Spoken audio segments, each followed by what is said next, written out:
第1181章丹雷铝线。炼丹是一件极其消耗时间的事，特别是炼制丹药，经常一炼便是10天半个月，这种情况并不罕见。而对于这种情况，在座的人也清楚，所以他们并未因为那漫长的等待而显得不耐。能够赶往圣丹城观看的人，大多都是有着一些实力，这点必要的耐性自然是必须具备的。而在那无数道期待目光的注视下，时间也是悄然流逝，短短眨眼间，5天时间便是悄然而过。在这5日之内，天空上的炼制倒是显得颇为的平静，不过偶尔也会有着低沉的声音传出，这是一些在炼制中出现了问题，从而导致炸炉所发出的声响。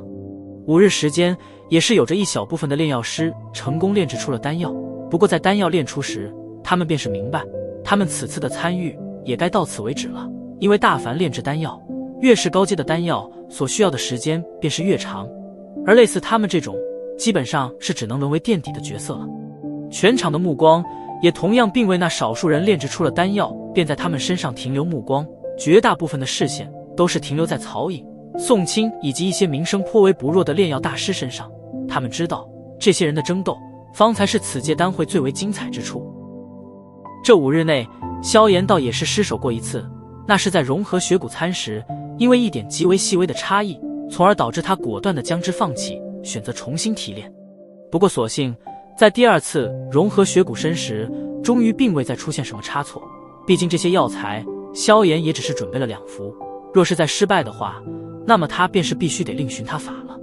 在当第5日的曜日升至天空正中央时，萧炎那微闭的双眸也是徐徐睁开，面色凝重地望着药鼎之内，在那升腾的火焰之中，有着3团或药液或粉尘般的东西存在。这3种东西虽然看上去不起眼，但却是弥漫着一种浓郁的令人感到震撼的精纯药力。这3种东西便是萧炎这5日多来的成绩，如今提炼已经顺利完成，他接下来所需要做的便是将这3种东西完美的融合在一起，将之煅烧成丹药雏形，最后成丹。融合是炼丹中相当重要的一步，而且加上如今萧炎药材并非很足，所以这种融合更是不能轻易失败，否则的话不仅耗时，而且对于精力的消耗也是相当恐怖。炼制这等级别的丹药，那可是一件相当劳累的事，怎可能持续太久？在努力令得自己保持着状态时，萧炎目光也是飞快地瞥了一眼远处的曹颖、木谷老人等人，此刻的他们也皆是一脸凝重地控制着药鼎之内的火焰，隐隐间有着浓郁的能量波动从中扩散而出。这些家伙的药鼎都不是寻常之物，将药材的波动掩藏了大半，不然倒是能够借此猜测一下他们究竟想要炼制何种阶别的丹药。瞧得曹颖等人那副全神贯注的模样，萧炎心头略有些遗憾地叹了一口气，旋即迅速转回心神，深吸了这片天空那炽热的空气，凝重的目光转向药鼎之内，心神一动，那缭绕在药鼎之内的琉璃莲心火便是猛然席卷而出，将3种提炼而出的精纯药液尽数包裹。融合药力这一步几乎是对炼药师的控制力达到了一个相当苛刻的地步，期间只要有着半点细微变故，便是将会令得前功尽弃，因此这一步异常重要。而对于这一点，萧炎自然同样是非常明白，因此此刻其精神也是集中至了极点，浩瀚的灵魂力量充斥着药鼎的每一寸角落，其内的任何极其细微的变动都是会在瞬间反馈至其脑海之中。在萧炎这般凝重以待之下，融合幸运的并没有出现太大的纰漏，虽说那融合速度极为缓慢，但这种时候谁敢稍稍加速？一切以稳为重。融合药力所需要的时间是炼丹众多步骤之中最为长久的一项，而萧炎此次的融合则是整整持续了将近10日时间，方才落入尾声。时间如指尖沙般迅速流逝，眨眼间将近半月时间过去，在这段时间中，越来越多的参赛者将丹药炼制了出来，因此也是导致这片天地间几乎被一种浓郁的化不开的丹香之味所弥漫。吸上一口，长久的等待所造成的一些疲惫也是在这之中悄然而散。不过虽说有着越来越多的参赛者成功炼制出了丹药，但这些炼制而出的丹药中却并没有任何一种成功的将丹雷引出，其中最强的一位也只不过是引起了天空上乌云凝聚，但其中却是连雷光都是未曾出现，更遑论真正的丹雷降临。对于这种情况，倒也没什么人感到失望，因为他们知道，丹会已经开始在逐渐地对着高潮推进。现在被炼制出来的丹药，品阶已经是攀升到了6品层次，恐怕要不了多久，真正的7品丹药便是会被炼制而出。对于外界的变化，萧炎没有丝毫的理会，他的目光一直都是眨也不眨地锁定着药鼎之内。经过10日的漫长融合，如今在那药鼎之内升腾的火焰中，隐隐间有着一个约莫拳头大小、呈椭圆形之状的小球之物。这小球之物便是那上百种药材的精纯药力融合而成。不过如今的它还只是丹药的雏形的雏形，但虽说连雏形都还算不上，可至少那最困难的一步已经度过。接下来只要萧炎稳定着状态，那么便是能够将这生骨融血丹真正的炼制而出。不过在这之前，还需要着一段孕育的时间而已。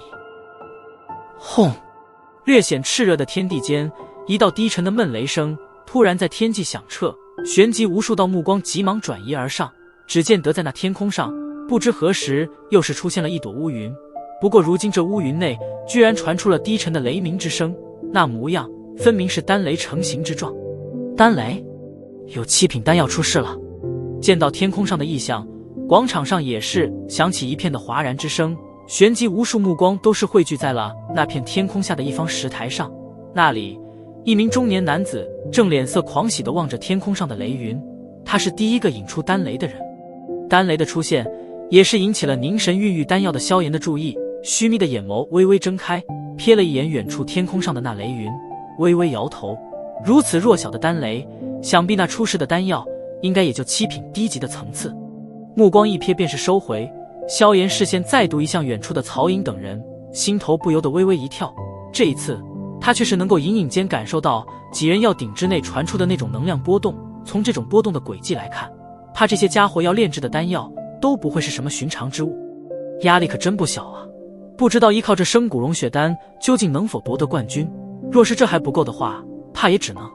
想到此处，萧炎眼芒也是微微闪烁，旋即苦笑一声，收回心思，管他呢，现在最重要的还是先静观其变吧，那东西也只是最后的手段而已。在继第一次丹雷出现后，仅仅半天时间，天空上便又是有着雷云凝聚，而且看这股的雷云力度，比起前一次的还要更盛，显然是应该有着参赛者炼制出了比先前那人品质更好的丹药。接下来的这些10日，便是彻彻底底的热闹了起来，几乎每天都会有着2到3次的丹雷出现，这些丹雷的浓郁程度各自不一。不过按照萧炎的推测，最高品阶的丹药应该也只是7品中级。广场上也是因为这时不时的丹雷出现而变得异常火爆了起来。前几日那略微的低迷在此刻尽数散去，每一次7品丹药的出世都将会引来不少的垂涎目光。这种阶别的丹药，除了一些进入斗尊的强者，对于其他强者都是拥有着极强的吸引力。轰轰轰！在往日极难看见的丹雷，在这片天空却是变成了家常便饭，令得不少人都是有种大开眼界的感觉。随着时间的越发推移，广场上还升起的丹火的石台也是越来越少，到的后来几乎已是不足50之数。但所有人都是知道，这所剩下的人绝对能够称之为斗气大陆炼药界之中的顶级存在。而若是不出意外的话，丹会的冠军也将会是在这剩余的人之中诞生。望着那数十石台上升腾的丹火，这片天际的气氛却是在不知不觉间悄然变得凝重与紧绷起来。在座的人都明白，丹会最为激烈的交锋即将来到。